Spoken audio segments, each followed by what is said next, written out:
Good morning, everyone. I am calling to order our regularly scheduled meeting of the Committee of the Whole. My name is Elizabeth Glidden. I'm the chair of this committee, and I'm joined today by council members Gordon, Cano, Andrew Johnson, Yang, Quincy, Warsami, Goodman, and Fry. And we are a quorum of the committee and able to do business. I do expect we may be joined by a few other council members as well. We have 3 items on our agenda for today for discussion. And the first is consideration of single employer self-insured medical plan. And we had a brief presentation on that at our last cycle. And so I'm not seeing anyone come forward, so I'm inviting you to. I'm not sure, Ms. Traver or Ms. Trammell, if you had any additional information that you wanted to present to us, and then I might pose some questions and then move forward on the action that's before us. Okay, we have not prepared any additional information. We are prepared to answer questions if the council members have additional questions for us. Okay, and just to let folks know, I am right now getting into my speaker management, and so if you are in queue, please help signal me while I'm doing a million things open here. And I will start off with a question, which is just to clarify for my colleagues, for myself, and for the public, what's the impact of the action that's proposed for us today. My understanding is this essentially allows us to move forward on an RFP process, but that future actions would again come back before this body for any final decision making. So maybe you can take us through what does the action before us today actually put before us, and then what else would come back to this body. Okay, it's really as the request indicates, it's approval to move forward as a single employer employee benefit plans with single employer benefit plans for the city. So that would mean, as we've discussed in the past, the exclusion of some entities that are not under the control of the city of Minneapolis. As part of this, we were also seeking approval to explore self-insurance for the medical plan, the City of Minneapolis medical plan, commencing as early as January 1st, 2015.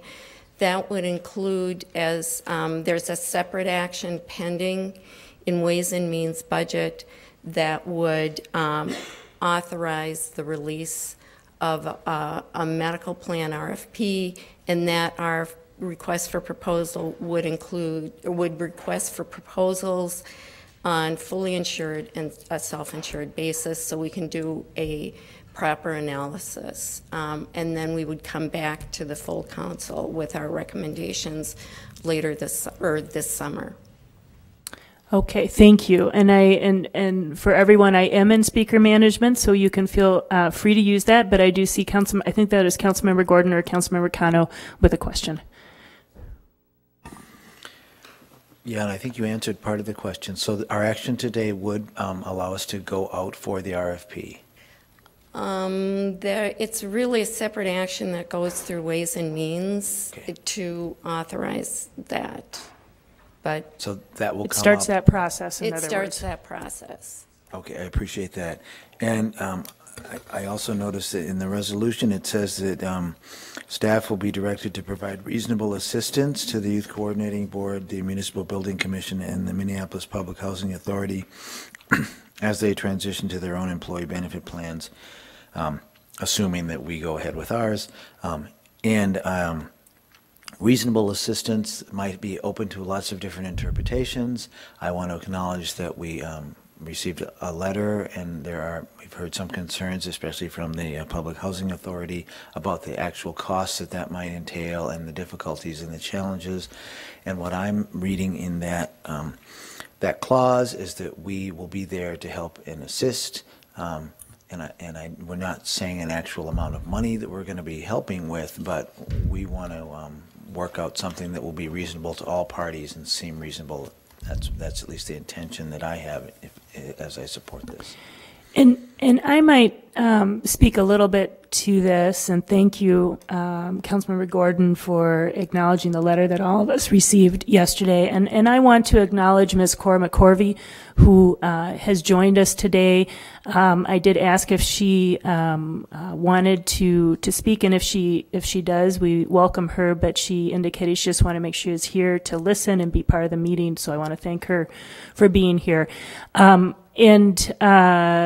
I think we are still trying to understand what are all of the needs from the partners. And I know I'm not sure if someone is here from the mayor's office right now, but the mayor's office, as well as the council president, has been involved in some meetings with public housing and reaching out to the other partners to make sure that we are fully understanding what are the challenges, what are the needs, and how we might be able to work through those issues, because we want our partners to be fully functioning, well functioning, and we want to ensure that that's happening.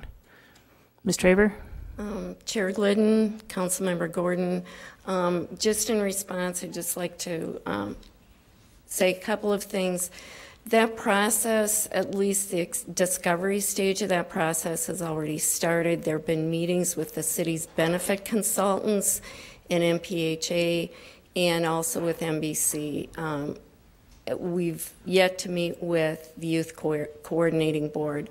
The needs of these entities are all different. They're different sizes. They're different considerations. So it's really looked on as a case-by-case basis. So I think we need to take a look at what would be involved in a transition for all three entities, what would be that reasonable assistance, kind of some parameters on that, some time frames. And we are in the process of developing quotes with our benefit consultants, if they are involved in the process, you know, what the financial commitment might be. So. Okay. We have started down that path. Anything else, Councilmember Gordon? Okay, Councilmember Palmisano. Thank you, Chair. A couple of questions I have is one is, as we go out for RFP here, can we or have we considered including MHPA in that RFP, knowing that we are looking to go to a self-insurance plan, but that we could include this as a block of business that altogether, there might be some bargaining power there. Chair Glidden, Councilmember Palmisano, we have not looked at that option. And then, do you know if as MPHA has considered their alternatives, have they considered going as a block of business with the other, albeit much smaller entities, you know, all together instead of separately, some of them buying on the exchange and others, like MPHA, not being eligible for that exchange? Chair Glidden, Councilmember Palmisano, I can't speak to what the conversations have been between MPHA and Almond Martin. City representatives weren't included in those meetings. I do know that if they were to join together to purchase insurance collectively, they would form an insurance pool, and there might be some issues there to move forward as a group. Sure. There are public options for smaller employers in the state of Minnesota. One goes by the acronym of LOGIS, the other by PEEP. So those could be options for all of the entities to explore. Just one more question, if I may. When we had this figure in front of us of $4 to $4.5 million in premium taxes, did that figure include all of the non-insurance kinds of add-ons that we have today? Like whether that's a nurse health line or whether it's the healthy rewards programs, because I know those come at a cost and that those are buy-up costs. Right. In calculating that, we used a self-insured quote from Medica, and we used all in. What I mean by that is every every optional service that they had provided was included in their self-insured cost versus the fully insured premium. So it's an exact replica. Right. Got it. As much as you. Thank you. All right, I am not seeing other questions at this time. Ms. McCorvey has indicated she wanted, and I want to offer her that respect. If you would like to address us, please do. Madam Chair, I just, excuse me, council members, I just wanted to respond to the questions that the previous speaker couldn't respond to as it relates to the PHA specifically. The PHA's desire we would of course love to stay with the city's plan. I want to make that clear. We've enjoyed these benefits for 23 years. They've worked fabulous for our agency, our 300 employees and our 600 dependents, a total of 900 people. And yes, we'd love to stay, so I want to make that clear. Secondly, no, we have not spoke with the other two boards or agencies that are affected by this. Actually, we haven't had the time, frankly. And we have met with your consultant, benefit consultant, at least once. Planning to meet with them tomorrow, so we'll know more as this progresses. But I wanted to make sure I answered those questions. Okay, thank you very much. And I am not seeing any additional discussion requested from council members, so I will go ahead and move approval of the recommended action that is before us, which is that the City Council adopt by resolution a transition plan for the city to implement single employer employee benefit plans effective January 1st, 2015, and single employer self-insured medical plan commencing as early as January 1st, 2015. And that motion is before us. Discussion on the motion. Seeing none, all in approval, please say aye. Aye. Opposed? And that item is approved. Thank you very much for those who came for this item. Item number 2 is a report on the Racial Equity Action Plan, and more specifically on a proposed process for developing a Racial Equity Action Plan. And so I want to welcome Ms. Corbell, and I understand there has been a robust, large number of staff, and so really want to thank the team as a whole that has been involved to date in helping to evaluate this proposal and identify what might be some proposed steps moving forward. So Ms. Corbell. Good morning, Madam Vice President, Council President Johnson, and committee members.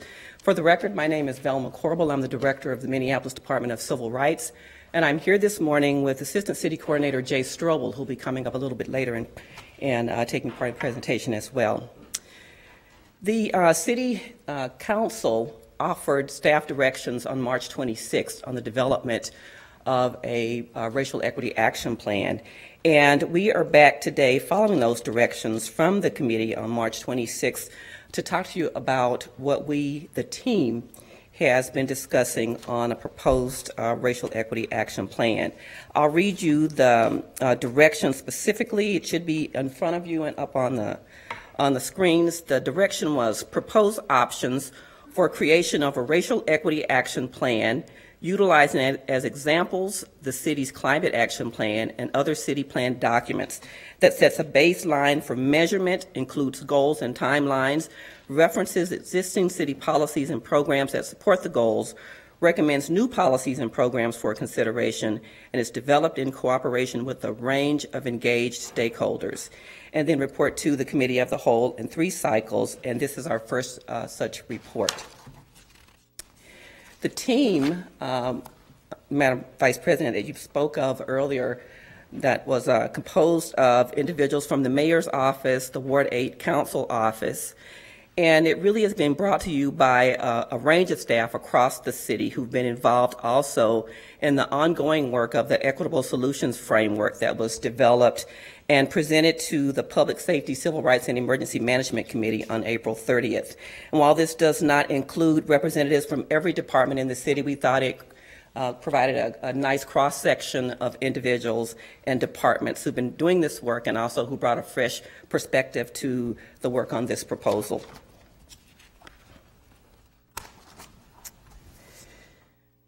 Since March 26th, during several, as you mentioned, Council Vice President, robust meetings of the team, we've agreed that our agenda today would include discussion points and an opportunity for you to consider the potential scope of the Racial Equity Action Plan, opportunities for stakeholder input, consideration of the resources and structure required for strategy development and implementation, and also a proposed timeline. The scope would certainly include the ongoing and current work that the city has been engaged in. It would include future strategies, and the work would be more than the internal work, if you recall, that is the focus of the Equitable Solutions Framework, would be wider than what is currently ongoing in the city enterprise, and it must align with the recently adopted city values and goals. The team agrees that the core of the Racial Equity Action Plan must be these two elements that are before you on your screen and in your hard copy presentation if you have that to review. The strategies and overarching principles. And we didn't want to parse the strategies too fine, and those would include programs, initiatives, and policies that would produce racially equitable outcomes. And the principles that we speak of here in this slide would be those that create a new cultural norm in the city of Minneapolis, and when followed would support these racially equitable outcomes. And some of those principles are found in our current work, the racial equity tools that we've been speaking about over the last several months, and then also in the core principles of engagement. The slide on the screen right now is the team's attempt to list several categories or potential focus areas for the Racial Equity Plan scope. The group discussed, however, that we do need to focus our attentions on 1, 3, or 4 of these, because when we try to do work in all of these areas, what this might lead to is us being unfocused and inefficient and may not yield the targeted results. So we have attempted, the team has attempted to identify 4 areas. Certainly these areas would be your choice, and we have just given you some examples of where those might land. But once you've made your decisions on which areas you wish to focus on, the team agreed that the strategies might be developed using this high-low bar, if you look across the top at the city's ability to influence. We recognize that the city does not maintain the lead position in every focus area, but we do know that we should be at the table on the ones that we've identified in the previous list. So if you look at this slide, for example, on the high-low bar, we know that the highest level of influence that the city possesses on some of these strategies would most likely be the work that the city does within its own enterprise and those things that the city influences directly. And then if you notice that the arrow goes from left to right to where the city has a little less influence. And if you look at the next slide, there are some examples when you look at the employment category, which is the first category on the previous slide. The team took the opportunity to try to list an inventory of the ongoing work to show that range or that slide from high influence to low influence, knowing that the city should be involved in all of those things, but recognizing that we are involved to a greater degree in some more than others. And so you'll see there under employment, the current equitable solutions work on the guide to recruitment and hiring. The affirmative action plan is an example of that. The recruitment program, cadet recruitment program in the fire department, community services officer program in the police department are examples. The middle of that bar show things where the city has some mid-level of influence where we're strongly involved, but there's also significant involvement by individuals and organizations external to the city. And then as you go farther to the right, those are the things that are actually being led by our partners in the community, but are areas where the city certainly should have a seat at the table and a strong voice in the development and implementation of the strategies. And I will stop there and ask Mr. Strobel to come up to conclude the presentation, and we'll be ready to take questions when that's done. Okay, we did have a question from, and I'm sorry, I just saw it. Councilmember Gordon, Yes. is that something you want to ask now, or? I could ask it now, and it could be answered through throughout more of the discussion if you like. But the staff group narrowed kind of the scope down to these 4 major headings from a much larger group. So I was very curious about what the criteria was for moving from kind of that larger area and as to one of the 4 main buckets of work that we could, what we could weigh, because you also tossed that out to us as we could modify that and change that. So I immediately started thinking about what's the criteria that I would have and why would I put something in there and something not. So I was curious, and you don't need to answer it now, and maybe that'll get answered later in the discussion too. Madam Chair, Councilmember Gordon, I'll attempt to answer it now, and Mr. Strobel can certainly put some more flesh on the answer when he's up here.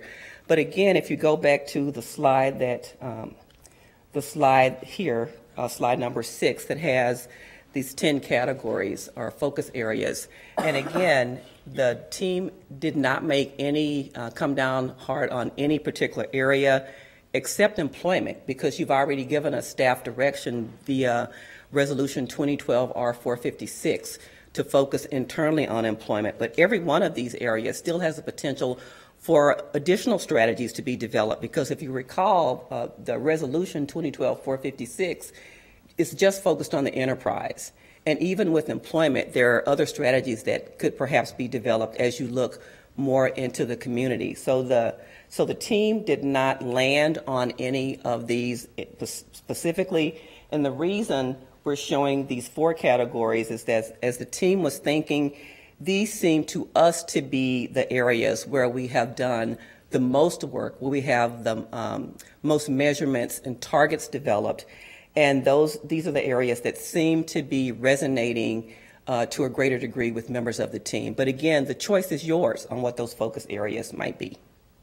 Okay, we have 2 other council members in queue, and I think we should take those and then turn to Mr. Strobel if that is okay. We have Council President Johnson and then Councilmember Cano. Thank you, Madam Chair. And Ms. Corbell, I guess on your flow chart here, are you saying that the in the first section we have high and then going over towards low, would you say that, I mean, it seems to me step up in urban scholars is high. Is it just lack of space that you're putting that isn't a mid category, or am I wrong?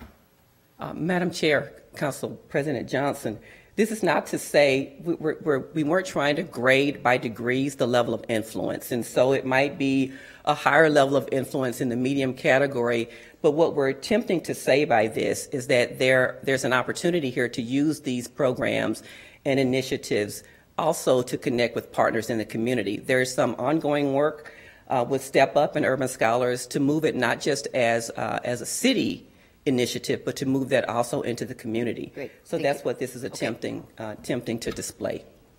Okay, Councilmember Cano. Thank you, Madam Chair. And Director Corbell, I have a series of questions, and feel free to answer them in whatever order.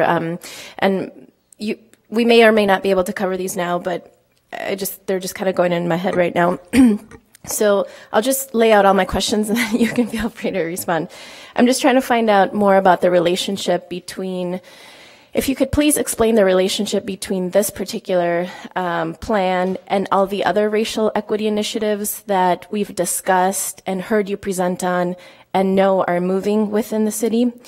I also want to hear a little bit more about the plan for communicating about these projects internally and externally, particularly because a lot of community members always want to know and ask, what's going on? What are you guys doing? How is this moving?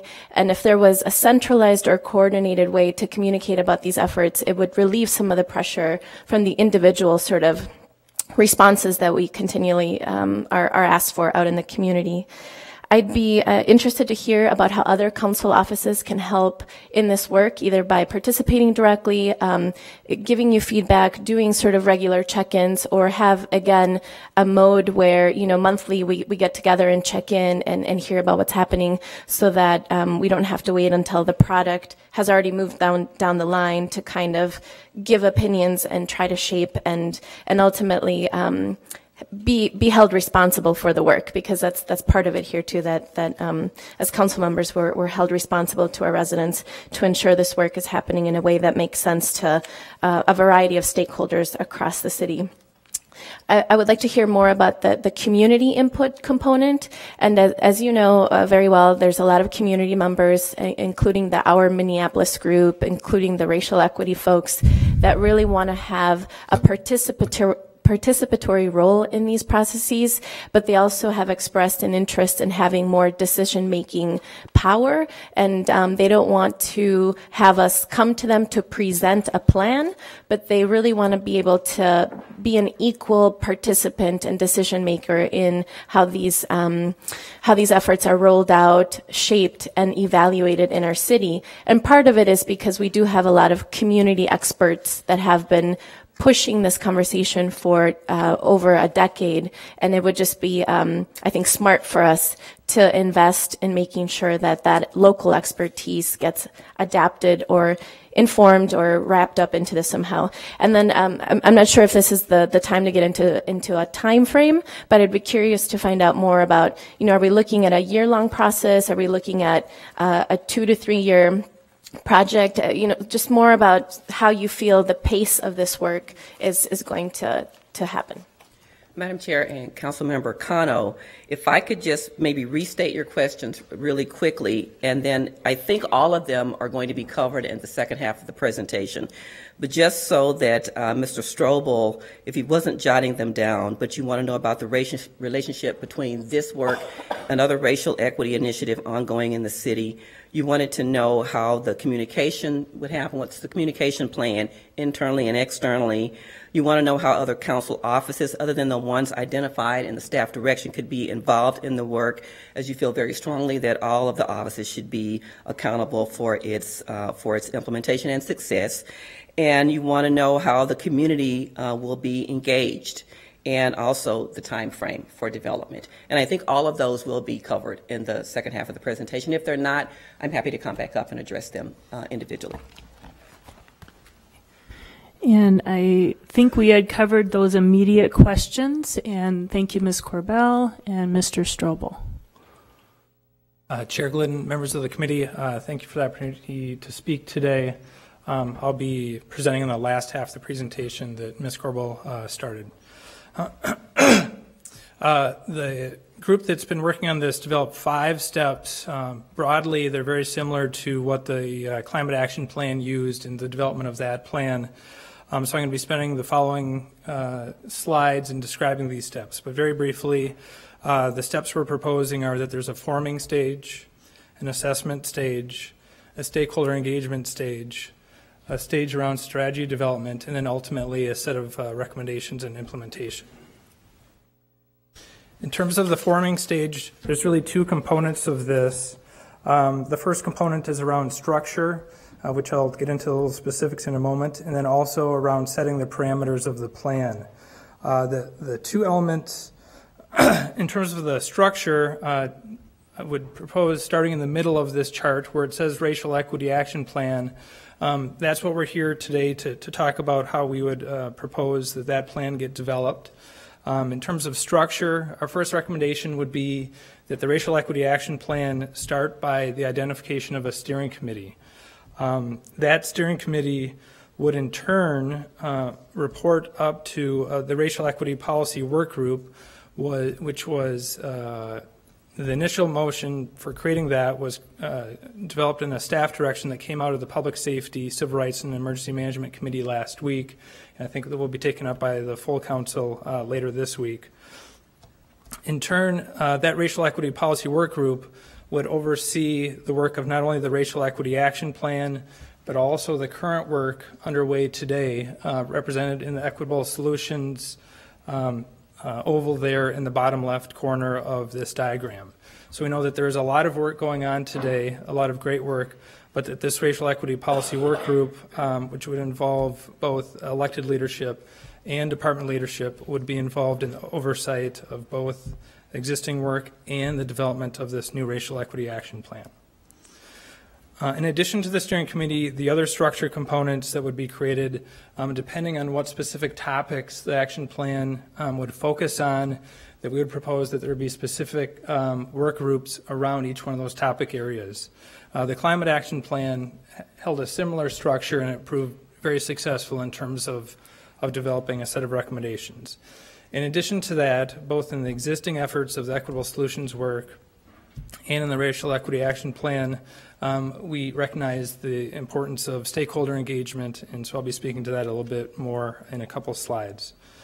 In addition to the structure components of the racial equity action plan, in terms of setting the parameters, the steering committee would be charged with establishing that topical scope that we've been discussing, establishing goals, targets in a time frame, establishing work group members to address each one of the topic areas, and then ultimately to develop a set of recommendations, including prioritization of those recommendations to be considered by the racial equity policy work group. That's the first stage, probably the most complex to explain. The second step would be the assessment step, which would be primarily conducted by the topic work groups and with staff support. And we feel this assessment step would really be focused on identifying current efforts underway both locally and regionally. We know that there's a lot of work going on in this area, and we want to take an inventory of what all that is. So when the Racial Equity Action Plan is doing their work, it consider all of that work as part of developing its recommendations. In addition, we would recommend that part of the assessment phase identify a set of evidence-based practices that have been proven successful not only in the United States but potentially globally as well. And then also during the assessment phase to identify specific areas of greatest need within certain topic areas. So if the topic area was employment, are there certain areas within the employment area that needed specific attention? In terms of stakeholder engagement, the group doesn't come up with a specific recommendation on exactly how this will happen, but we do recommend that utilizing the core principles of engagement will be identified, that utilizing the core principles of engagement, stakeholders will be identified and engaged at the appropriate level, both at the topic, specific level, and then potentially at an overall level as well. The fourth step to the process involves strategy development. And again, this is the topic work groups along with staff support. As Ms. Corbell just described a few moments ago, we're proposing that each one of the topic work groups identify a breadth of strategies to be identified across that continuum of influence that Ms. Corbell described, including those existing efforts that are already underway. That there would be an assessment of the strategies against a set of criteria established by the steering committee. We recognize that there could be hundreds of strategies that could be developed in these areas, but we recognize also that it's important to identify and focus on those strategies that we feel will have the most impact, and so we're recommending a set of criteria be established for that. And then in addition to addressing disparities with this work, we also hope and aspire to that this work also address some of the other values and goals that were recently established by the mayor and the council. The fifth step, the final step, would be the work of the steering committee and the staff support. So the work of the work groups would come before the steering committee, and they would review all of the strategies being proposed, identify some of those priority strategies, what resources might be needed, and what timelines would be needed for implementation. Ultimately, we would want that group to also reinforce existing strategies, including the existing toolkits, the racial equity assessment, and identify a set of accountability mechanisms to monitor our progress as this work is being implemented. Ultimately, we feel that in addition to the steering committee, that these recommendations should be considered by the Racial Equity Policy Work Group as well. In terms of timeline, one final slide, there was a question in terms of how does the current work that's going on merge with the Racial Equity Action Plan. And this particular chart, we're proposing that the top arrow represents the Racial Equity Action Plan, sort of new work to be developed. We're proposing that this work be kicked off very soon, and that in terms of a time frame that the recommendations would be complete by the end of this year, that the existing work currently going on under the Equitable Solutions for One Minneapolis, that work is further along in its progress, and that these two bodies of work would converge following the recommendations of the Racial Equity Action Plan. In terms of immediate steps suggested, I'm going to let John Stiles from the Mayor's Office come and speak to in terms of proposed next steps. All right, Mr. Stiles. Thank you, Mr. Strobel, and I'll just note I don't see immediate questions. So. Chair Glidden, Council President Johnson, council members, thank you. Proposed next steps, as discussed at the Public Safety and Civil Rights Committee the other day, the Racial Equity Policy Work Group, the mayor will convene here shortly. She's consulted, I think, with a number of council members who've been deeply involved in the work. Vice President Glidden, Councilmember Gordon, spoken extensively with the Civil Rights Department, Director Corbel and her leadership, the City Coordinators Department. Deputy Chief of Staff Ben Hecker and I have been involved in some of the work groups and helping to shape this presentation that you see today. So I think that here very shortly, and as I understand it, your council direction about the policy work group will designate some members of this body to participate. And I think once those are identified, we're ready to proceed with convening the work group and then coming about with designating from that point on the action plan steering team, and then getting those folks to work and setting up a reporting structure back to the work group and ultimately to the council. All right. Well, thank you very much. We do have some questions from council members. I have 3 in queue. The first was Council President Johnson, and then Councilmember Cano, and then Councilmember Gordon. Thank you, Madam Chair. I was late coming to Committee of the Whole this morning because I was dealing with critical issues in my ward, and I'm just going to highlight a couple of them. Shots being fired inside an apartment building, narcotics violation, 10 people arrested in a business in North Minneapolis, Fowl Park, gunshots in the park, nuisance properties, loud fighting, music, alcohol. So I'm doing my best to try and figure out, who's responsible, what's going on. And I'm really concerned that as I see this staff team arrayed of people that are involved with the work groups, task forces, equitable solutions group, I'm just wondering how much staff time we're talking about taking here, because I see some of the same people that I am asking to help deal with critical public safety issues in my ward, spending a lot of time on a report that's going to come through at the end of the year. What's our priority in this city? I remember taking a government class in college. Public safety is the #1 responsibility of government. And we have neighborhoods in this city on Lowry and Morgan. The other day, Tuesday, I believe it was, somebody fired 6 shots at a car on an ongoing gang war that is going on in our city.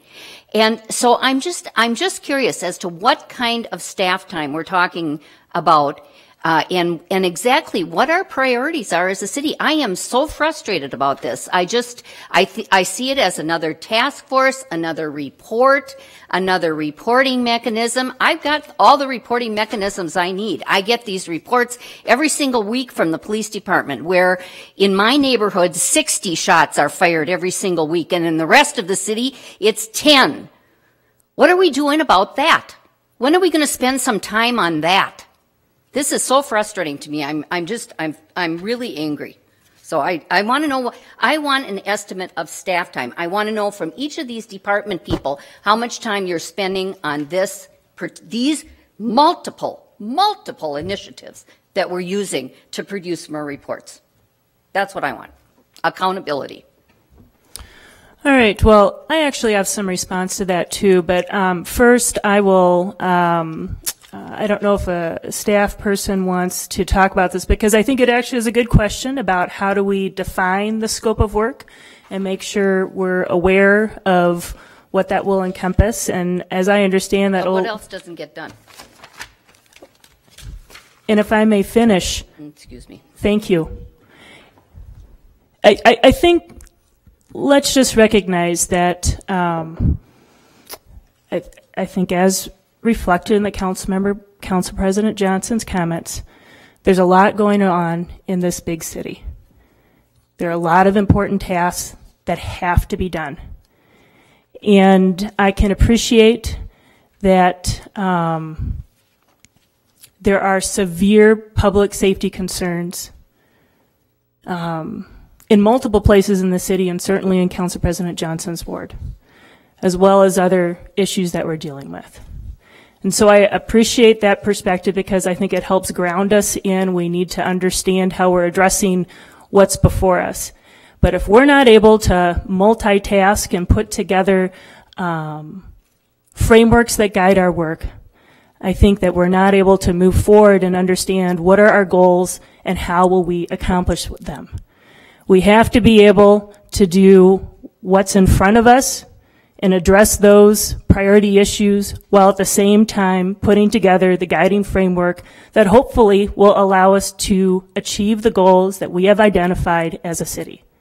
And if we can do this work around climate action, let me tell you, I really believe that we can do this work around racial equity.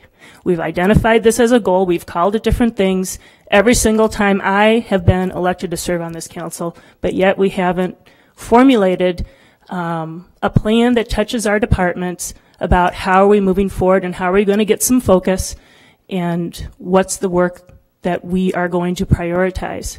And I think it's a good point about how are we able to balance doing that work and not spinning our wheels and not taking away from our critical functions that are in front of us, like public safety, but still be able to do the work of a city of moving forward, having a plan, and finding out, are we actually accomplishing our goals? So to the point about how are we going to develop the scope of work so that we, within our different departments, can have more confidence in what will be the time allotted. I mean, it's a very good and important question. Ms. Corbell, I don't know if you have a response. I do. Thank you, Madam Chair and Council President Johnson. It has taken staff time to put together the proposal. It will take staff time to put together the plan. But the City Council and the Mayor set the priorities for what happens in this city.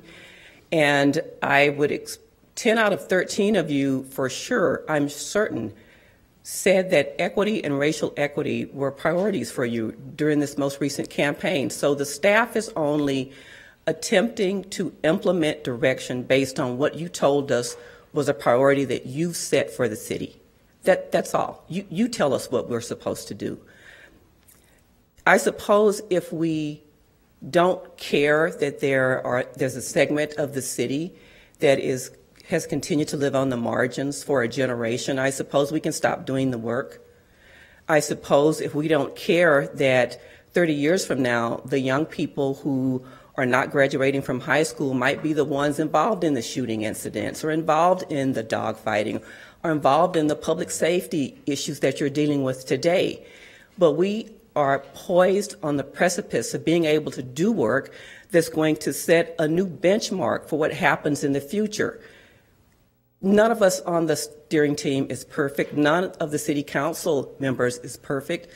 But I think we have, working together, an opportunity to change the norms in this enterprise and also change the outcomes in the city. And it does take time. I mean, the circumstances we find ourselves in today took 100 years to get us here. It is going to take time. Nobody is forgetting or eliminating or deprioritizing the things that you believe to be, that are important for a healthy, vital city. Every person on this team is continuing to do that work. And sometimes we're here at 7 or 8 in the morning and not home till 8 or 9 o'clock at night, because all of this work is important, and we're trying to multitask and do the best job that we can within the hours that we're given every day. So we do recognize that there are priorities in this city, but we believe that racially equitable outcomes is a priority, and we're working to the best of our ability to create a plan to help get us there, because you said this work is important. Council President Johnson has requested a response. Madam Chair, thank you. And Ms. Corbell, I really do care. I've lived in this community my whole life that I represent. And so it's really important to me. And I guess what I'm saying is that it is important that the basic work of this city get done. And every single one of you folks, I've had interactions with you about my frustrations about how the systems within the city do not help get these outcomes. We have used our systems in this city to concentrate these problems, and that is what we are dealing with. So I hope one of the goals of this multiple task force and policy groups and plans and all that sort of thing includes some concrete things that this city can do to distribute the problems that we're seeing in North Minneapolis, and not just continue to have North Minneapolis be a dumping ground for whatever problems are in this city. And it frustrates me to no end, because I will tell you, everybody that ran on racial equity and all this sort of thing have no clue what it is like to live in the community and not be able to have your kids ride their bike out in front of their house because they might have gunshots fired at them. That's what I'm saying. And I don't mean to be angry with you. I'm just so frustrated about this. I have to say it. I do understand. And Madam Chair and Council President Johnson, the objective of this work is not to spread the problems around the city. That's not what the objective is. The objective is to come up with solutions so we don't have to spread problems around the city. And it will take time. And it's frustrating, but it will take time. Councilmember Cano, and then Councilmember Gordon, and then Councilmember Yang. Thank you, Madam Chair. First of all, thank you to all the staff who have been putting in so much time to get this work going.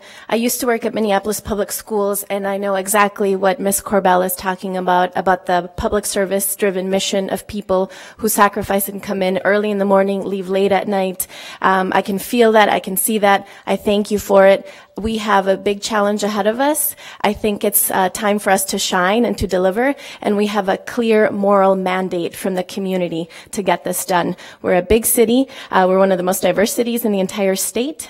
We are the economic engine of Minnesota, as Council Vice President has mentioned a few times in our IGR meetings. So we are leaders, and I think by doing this work, we are demonstrating our leadership, and we're stepping up to the challenge, which I think a lot of community members are looking for us to do. I wanted to just ask a brief question on the steering committee. And I saw some language of it up on the PowerPoint. I don't see it now, but could you talk a little bit more about who makes up the steering committee, and what is the relationship of the steering committee to the broader community, the residents of Minneapolis? Yeah, Chair Glidden, Councilmember Cano, with regard to the steering committee, it would be our recommendation, let me go back to that. It would be our recommendation that the steering committee include a combination of people both within city government, staff and city government, potentially elected officials, and community members as well. And that the topic work groups potentially would include both staff members and community members as well. Ultimately, that decision would rest with the Racial Equity Policy Work Group in terms of how those bodies should be formed and who should comprise those bodies. But that is our recommendation at this point. And if I may, Chair Glidden, President Johnson, one other point I wanted to make on the previous conversation, the work group that developed this recommendation today, when we identified, our set of potentially 4 areas that we think are of utmost importance in the areas of disparity, public safety was one of those. So we do very passionately feel, in terms of addressing some of the public safety issues and challenges of the city, that one of the big strategies to address the public safety challenges is also to address some of the racial disparities that the city faces. I would just like to finish. So I'll just finish with a comment. Learning from the experiences when I used to work for Council Member Lilligren, and I was able to help with climate action plan and some of the diversity issues that committee was facing, I would highly recommend that the steering committee for this particular group be the majority, if not all, community members, given that we have such a robust participation from the other city staff and the other components and mechanisms of this work. And I would really encourage us to look deeply at ways to make sure that the community has a strong and wide participation on that steering committee. Thank you. All right, Councilmember Gordon. Thank you very much. And I really appreciate the presentation and getting all this put before us like this. It's actually very helpful to see the timeline and to look at this. I do want to go back to my earlier question, and I appreciate that those 4 areas and subject matter were highlighted kind of as an example of how we see it might look. But I think it's really important that the policy group look at what's the criteria for choosing the chapters of our plan or the sections in our where we do our work. And I think it was interesting in some of our work, including the climate action plan, we were willing to say if we actually want to move the dial, stuff has to happen in this area, even if the city's connection to it isn't real close. And I think that's part of the purpose of this is this is like a bigger action plan. We're doing our toolkit or our solutions, our internal stuff where we can touch and influence everything dramatically, and now we're going to see what would the bigger picture look like. And even if we find out that youth development is a key thing and we don't feel like we touch it a lot, we might, by talking about it, dealing with it, see how to have an impact, but also then help somebody else look at it and say, oh, my work's going to change because, look, this could address this. I also did want to connect it back a little bit to public safety and some of the stuff we're dealing with now. First of all, I think it's really important we recognize that we have to invest in the things that we have to invest in and keep investing in those. And that would include public safety and police protection for everybody. But I just want to highlight that this is actually a public safety issue. We have income disparities, it's true. We have graduation disparities, but in our city we also have a murder disparity. You can look at the reports. If you're a black African American, you're more likely to be killed. I've been working on youth violence prevention for a long time. When I started back in 2006, the most likely cause of death if you were 15 to 24-year-old in Minneapolis was that you would be killed. We've worked hard on that for years. And now it's not the most likely reason for you to be a likely cause of death if you're 15 to 24-year-old in Minneapolis. If you're white, but it still is the most likely cause of death if you're an African American male. And I think we need to change that. And if we can put some resources and figure out how to address that and the other health disparities. I mean, you're also more likely to have a low, die as an infant, low birth weight, other issues. So this absolutely gets to the health of our citizens and to the public safety of our citizens. And I think we need to see that connection as we move forward. And ultimately, we could be preventing a lot of the stuff that we're having to deal with now and that causes us to be late to committee of the whole because there's so much crisis going on, if we can do this right, and I hope we do it right. Councilmember Yang. Thank you, Madam Chair. I want to first say that I'm committed to this work, although I want to say this as well, that President Johnson's frustrations I share. I'm equally frustrated. I'm impatient with this process.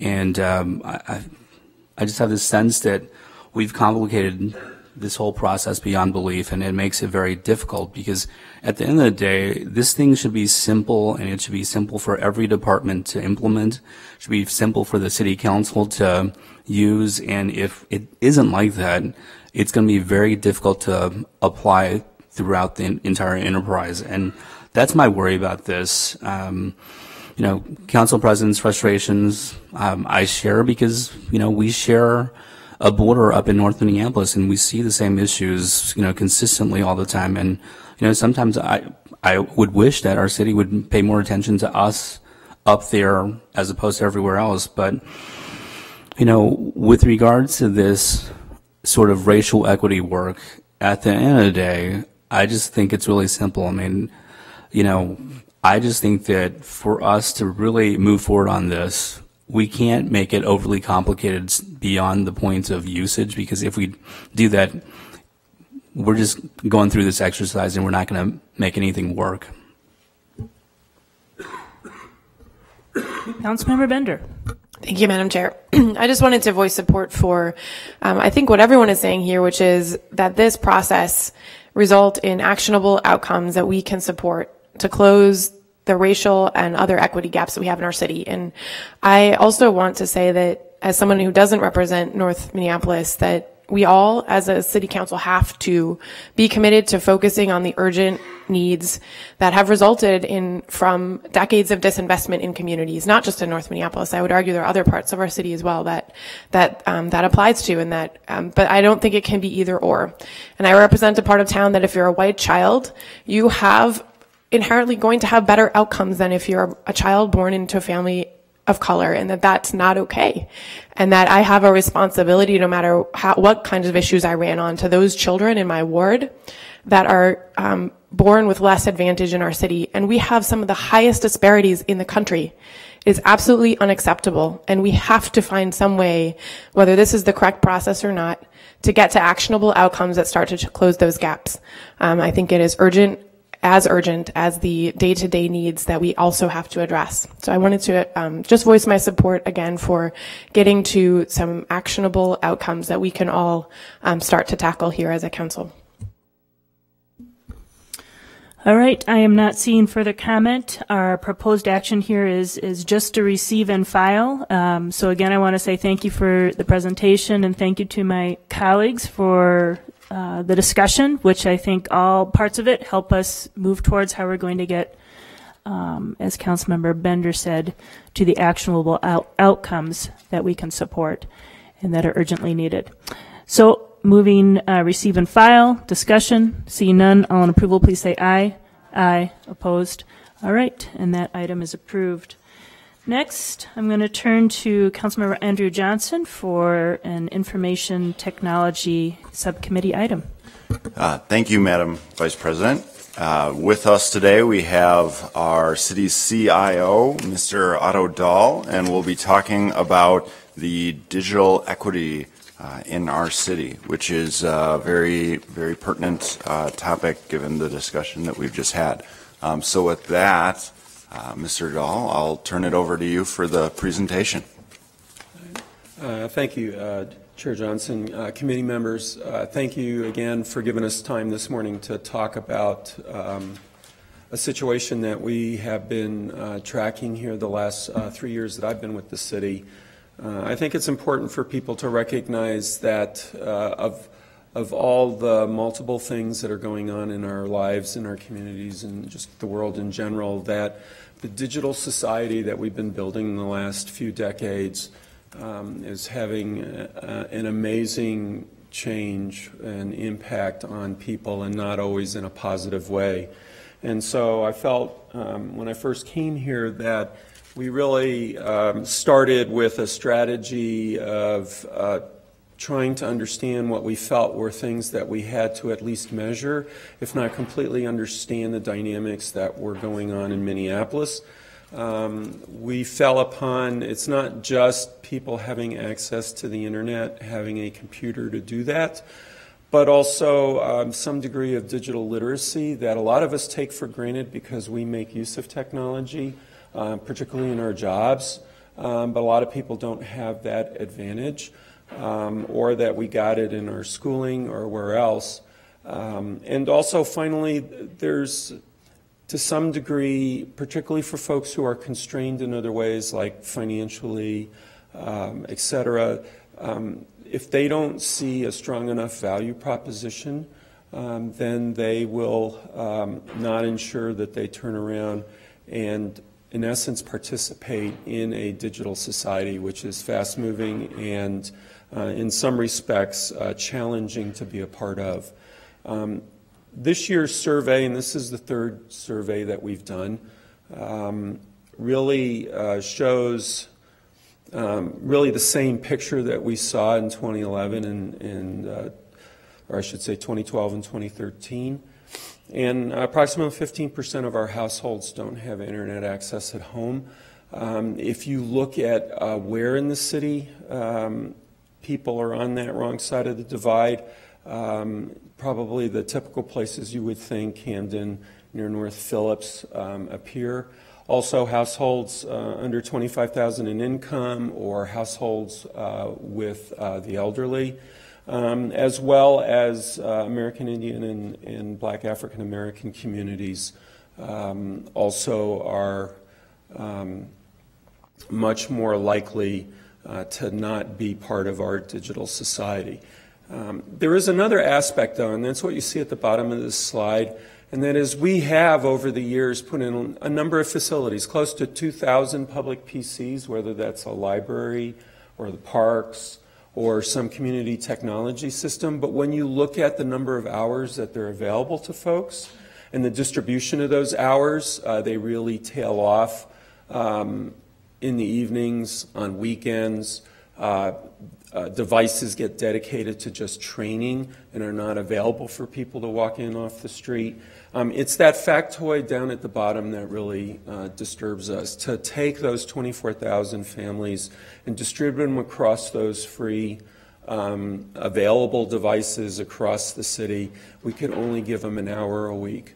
And when I think about a family, particularly a family with children, those children are being exposed, may even be given devices in their schoolwork at school, and they may be able to go to the library after school and get maybe their 30, 60 minutes online.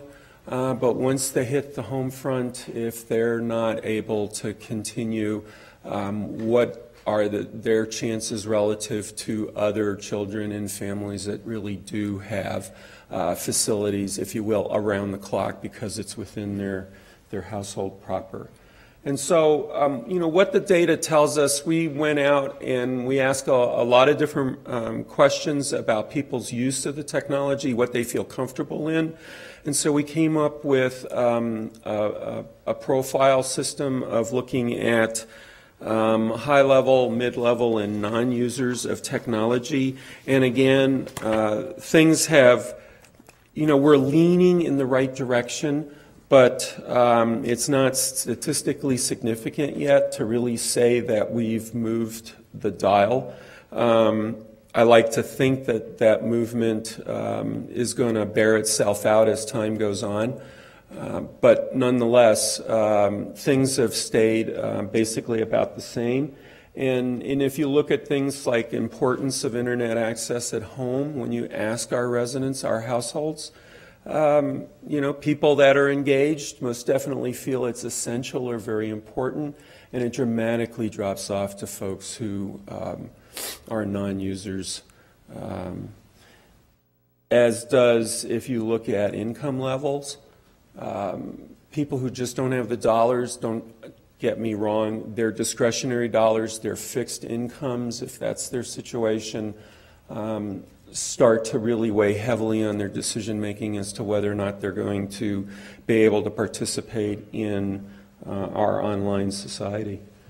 And as I was mentioning, race and ethnicity, you see again the same patterns taking place in the city. And these patterns, even though they may be leaning in the right direction, really haven't significantly moved in the 3 years that we've been measuring things.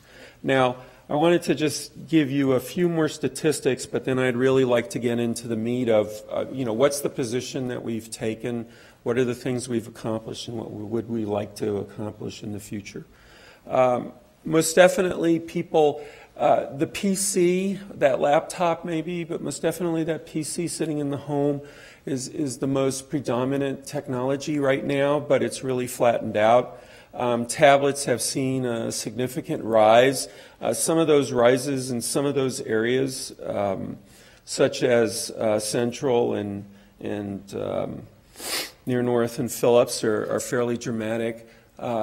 My view is that people more closely relate a tablet to smartphone technology, and that is something that most definitely, when you look at The use of smartphones is also increasing literally across the board.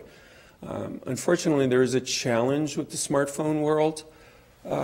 Try filling out your resume or get a job on a device with this form factor. It's pretty challenging. I'm not saying that it's possibly undoable, but it most definitely puts you at a disadvantage, I think, for others who have other sorts of technologies, at least at the tablet level, not necessarily, in my view, needing desktop, but most definitely need a sort of a larger form factor. Also, another thing, and this really goes a little bit deeper than just what one would expect in the way of digital literacy for those, that 15% of our households that are not participating, is the fact that digital literacy, when you start dealing with folks that are just setting out, are newcomers to the digital society, they don't seem to have an easy time figuring things out. It's somewhat more challenging for them.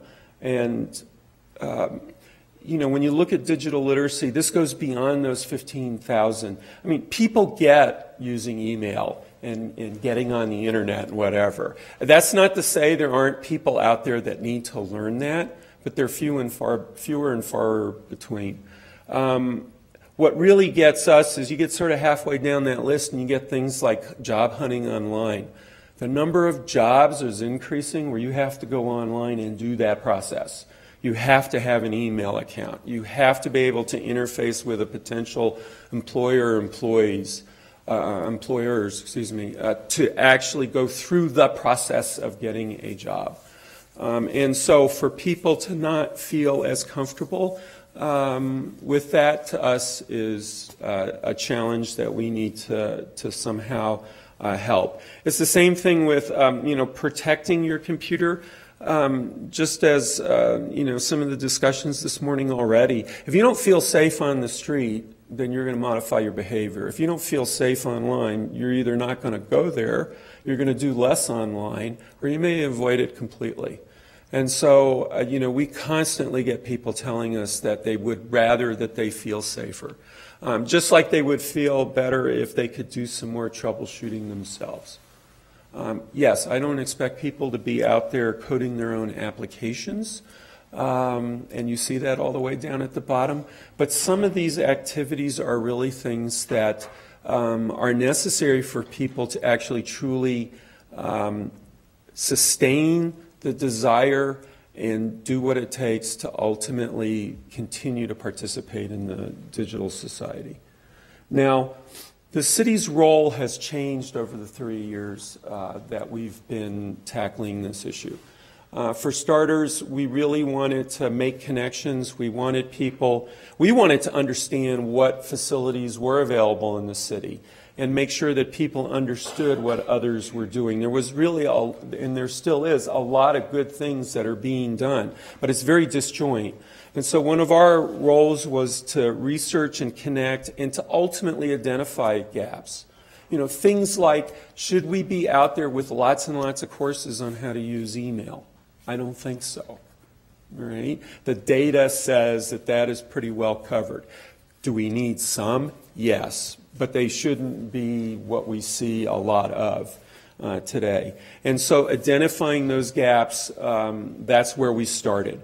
And then we decided, and we felt that we really needed to get into, through partnerships and collaborations with private industry, nonprofits, and others that were delving in this world, initiate some direct service where we could actually get hands-on experience with people and what it really took for them to not only be able to participate in the digital society, but to see whether or not we can, in essence, make it stick, and that it would be sustainable, and that they would stay there.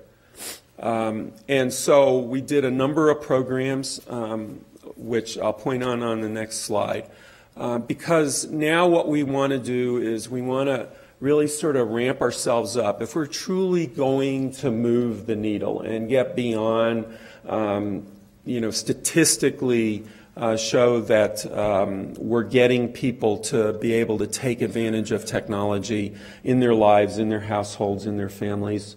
That we need to move beyond some of the things we've done. Don't get me wrong, I think we've done some good work.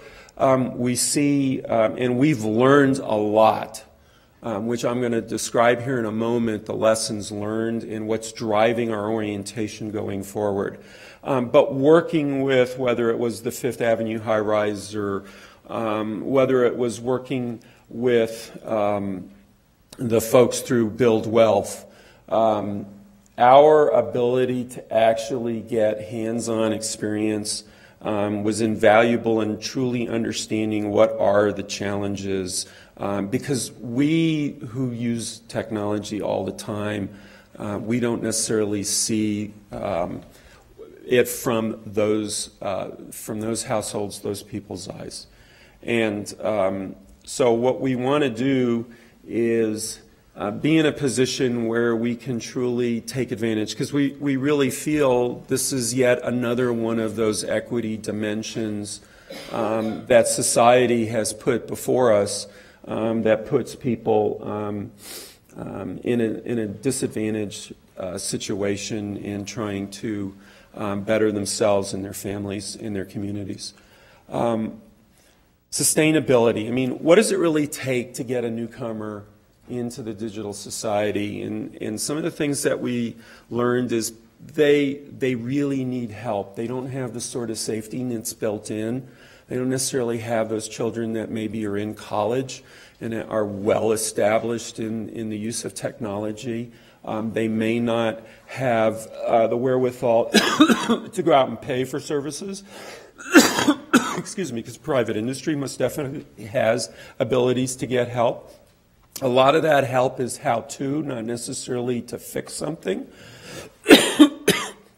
As I was mentioning, people really want to feel safe. They want to feel that they're not going to be compromised. Those stories are rampant in the press. We've had some that have really hit home here in Minneapolis recently. And so, people should be concerned, and it is a complex world. And also, just in general, they hate to be stopped. We see so many times where somebody runs into either getting a virus or having a failure in their device, and that literally just takes them out of the digital society, and they don't go back in. We also have found that the technology, wherever we can simplify it, we will be far better off for this set of folks. In reality, the goal, excuse me, the goal and the challenge that we've seen is people need to have the technology get out of their way. It's getting to the internet, it's getting to the wealth of knowledge, opportunity, and communication ability, not only with their neighborhood, with their friends and family, but with the world for that matter. And the Windows world in particular, it's a pretty challenging world. They don't have an IT department trying to smooth that out every day, of making sure that things work. And so, having a more capable technology from the standpoint of less care and feeding by the actual consumer of that technology, and just allowing them to be taught and to understand and get comfortable and really take advantage of what this sea of knowledge we call the internet has to offer is really important. Also, that value proposition has to be there. One of the things we want to do is capture people's thoughts who have been through our programs and said, how did it help you, or how did it help your family? When people can see a direct connection between value that somebody got versus, it's daunting. We want people to recognize, because we really feel there are strong value proposition. And then finally, that last item is something, particularly working with the Build Wealth folks. Whether we like it or not, technology is expensive, and it's never ending. You have to refresh your technology. You can't buy something and keep it forever, as much as we would like to. And so, thank you, ma'am.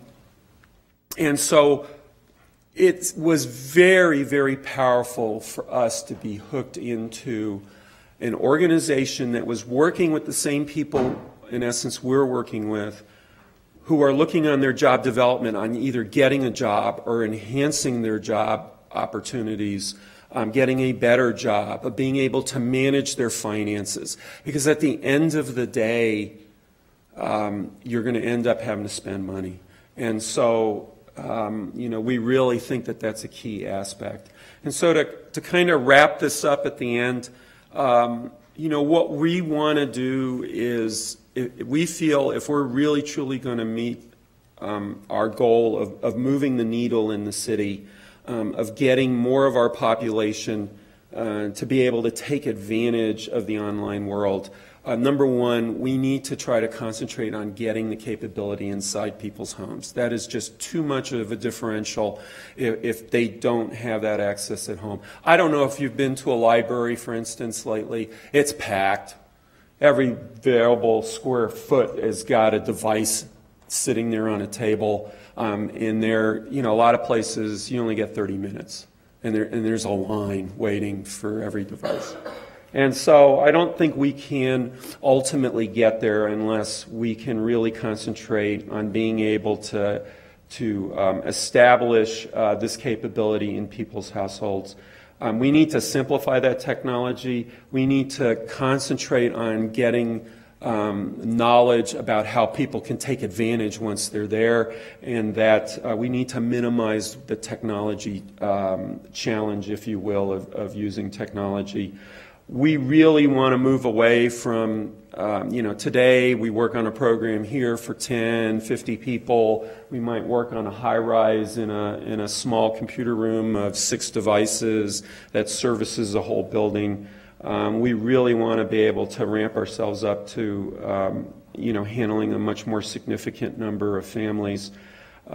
We think that there's a lot of people still wanting and doing good work in the city, and we feel that those collaborations, the city's in the opportune position, being a city government, to be able to look over the landscape and help make connections for folks, and to make connections ourselves.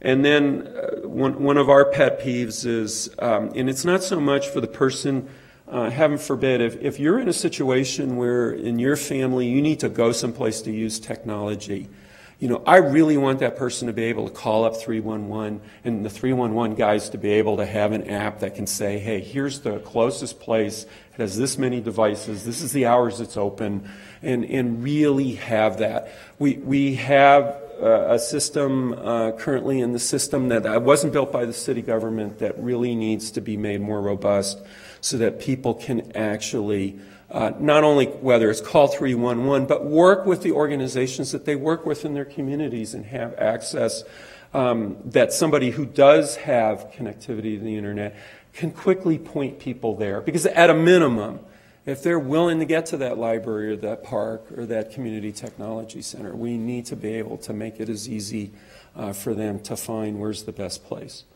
And so with that said, again, we really appreciate the opportunity. We really do think that this ends up being another one of the equity dimensions for our residents and for our families. Thank you, Mr. Dahl, for the presentation. So I have a question for you. What can we as a council do to support this work in terms of closing the gaps? And it sounds like there's a lot of things that we can do today, and I saw the scale up the impact slide, and certainly lists a lot of things on there. Is there anything that we can do to help support this work and support scaling up the impact? Do you need anything in terms of, I don't know what that would be, policy resources or policy directives or resources or what? Right. Thank you for the question, Chair Johnson. Most definitely, we're going to be putting in for a budget request for resources to allow us to take advantage of some very interesting dynamics that are going on in the telecommunications industry today.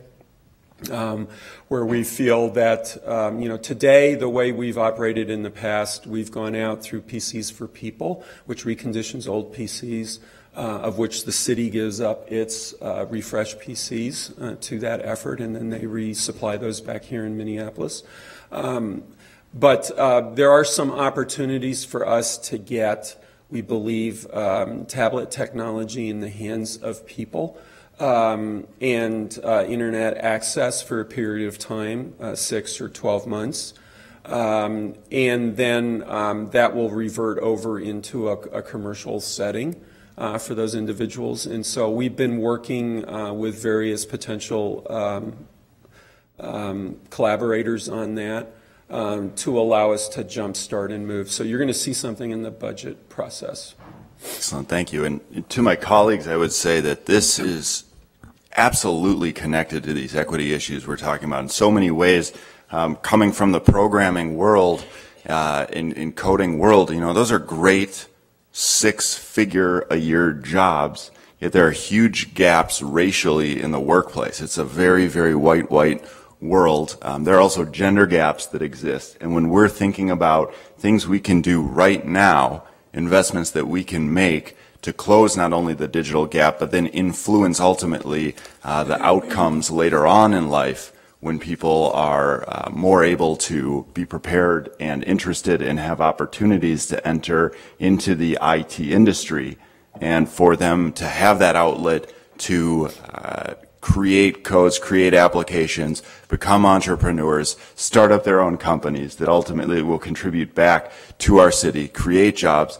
All of this is very, very interconnected, and so I think it's incredibly important work, and I'm very appreciative of the efforts of Mr. Dahl and the IT department around this, as well as all of our partners that are working on this. So I hope we can really support these efforts this year and get a lot of great things done as a result. Thank you. So with seeing no further discussion, I will move to receive and file this presentation. All those in favor, please say aye. Aye. All those opposed? All right, the motion carries. And with that, I'll turn it back over to Vice President Glidden. Thank you. Thank you very much. We now have reports of committees, and the first is Community Development and Regulatory Services. Thank you, Madam Vice President. We have a number of items on our agenda for approval tomorrow. They total 18. Item number 1 is probably something those of you who've been around a long time will be very happy to see. That is the final land sale of the Hollywood Theater in the First Ward to Andrew Volna, who's been working on this for quite some time.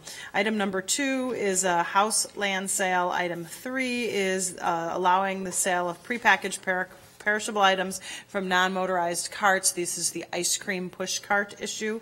Item 4 is a revocation of a rental license, as is item 5. Item 6 are all the liquor, beer, gambling license applications. Item 7 is operating conditions on a license for LD Foods.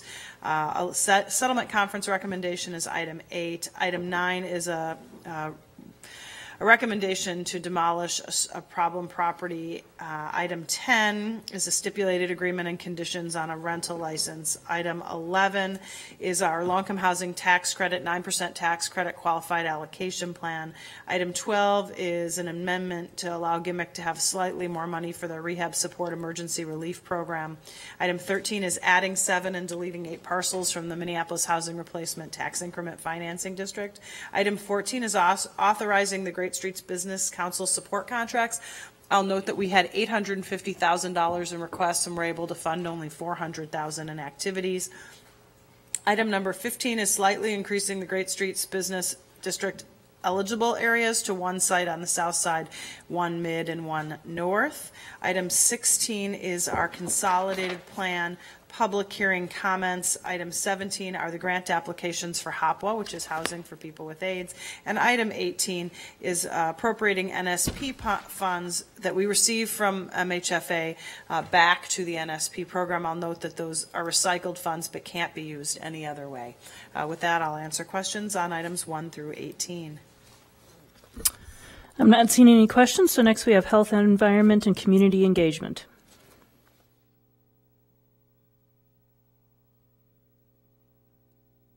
And, oh, I am sorry. Is Andrew able to give that report? I hadn't noticed that Councilmember Gordon had stepped away. Absolutely. Thank you, Madam Chair. So our first item was is the appointments to the Public Health Advisory Committee. Our second item is the Health Department National Accreditation Program. Our third item is the Teen Pregnancy Prevention Grant. And with that, I will stand for any questions.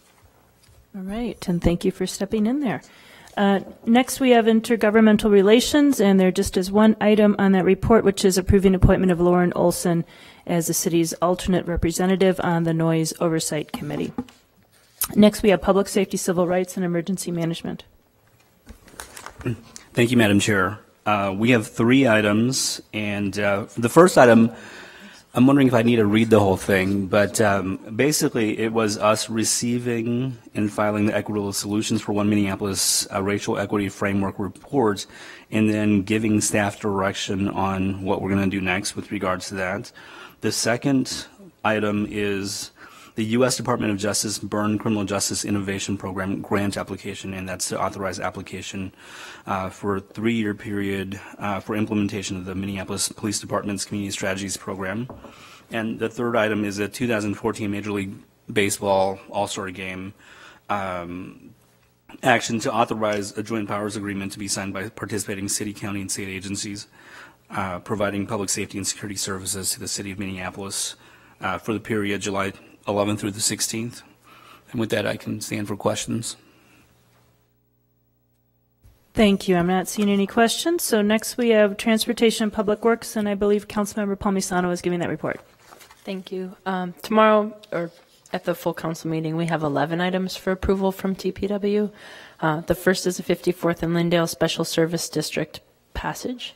The second is a very large West Broadway Improvement Special Service District. The third is the Edgewater area and Cedar Avenue South Street Resurfacing Project. Fourth is the 2014 Graffiti Prevention Micro Grant Program to execute those grants with 10 recipients. The fifth is an RFP for processing services for yard waste, street sweepings, and organics. Also, we have St. Anthony Parkway Bridge over the BNSF Northtown Yard, a roadway construction project.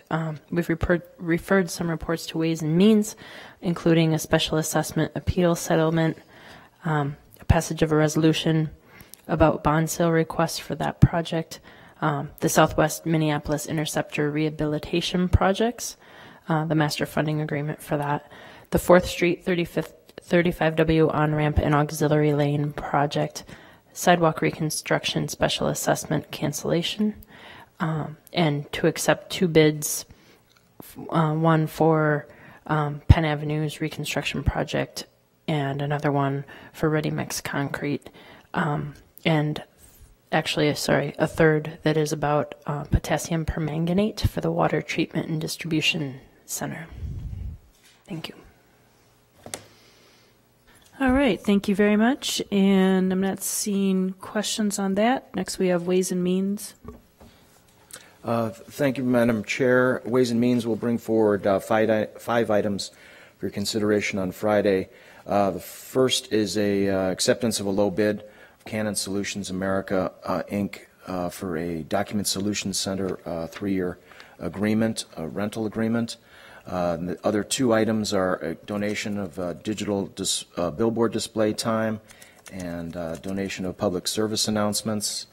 The 4th item is a continued progress at the Convention Center renovations. These related to the restroom, locker room renovations. And the final item is the continuation of the contract with Sierra Systems Group for a financial system upgrade to the Compass program. Happy to stand for any questions. Thank you for that. And last, we have zoning and planning. Thank you, Madam Chair. We have just one item. It's at the address 1014, 1018, and 1022 Essex Avenue Southeast. It's for a hotel, and it's the passage of an ordinance approving a petition filed by DJR Architecture to rezone the properties from R5 to C3A to allow for that hotel. All right, thank you. And with that, I'm just looking, we have no notices, so we are done with our agenda, and we are adjourned. Thank you very much.